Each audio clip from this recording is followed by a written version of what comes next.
నీతో దేవుని చిన్న మాట. ప్రియ శ్రోతలందరికీ నా వందనాలు. మీరందరూ బాగున్నారా? మీరందరూ బాగుండాలని, వాక్యం ద్వారా స్థిరపరచబడాలని ప్రార్థిస్తున్నాను. ఈరోజు దేవుని వాక్యము ఎఫెసీ పత్రిక 5వ అధ్యాయము 21-22 వచనాలు.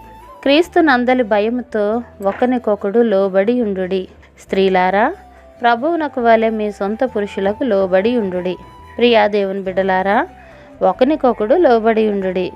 క్రీస్తులో ఒకరికొకరు లోబడి ఉండడం అనేది ఒక సాధారణ ఆధ్యాత్మిక సూత్రం.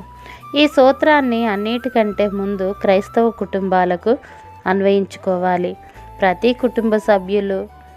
కుటుంబ సభ్యుడు లోబడడం, వినయం, కరుణ, సహనం, ఓర్పు అనే లక్షణాలను కలిగి ఉండాలి.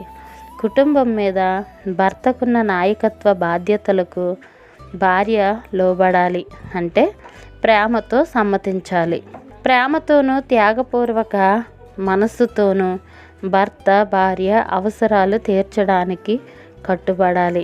తల్లిదండ్రులు తమ పిల్లల అవసరాలు తీరుస్తూ దేవుని భయభక్తుల్లో వారిని పెంచాలి.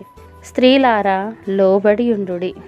తమ భర్తలకు లోబడుతూ వారికి సహాయపడడం భార్యలకు దేవుడు అప్పగించిన బాధ్యత. తన భర్త విషయంలో ఆమె విధి ఏమిటంటే ప్రేమించడం, గౌరవించడం, సహకారాన్ని అందించడం, పవిత్రంగా ఉండడం, లోబడి ఉండడం, సాధువైన మృదువైన స్వభావం కలిగి ఉండడం, మంచి తల్లిగా ఇల్లు దిద్దుకునేదిగా ఉండడం. భర్తకు భార్య చూపించే విధేయత వాస్తవానికి ఆమె ప్రభువునకు వలె యేసుకు చూపించే విధేయత.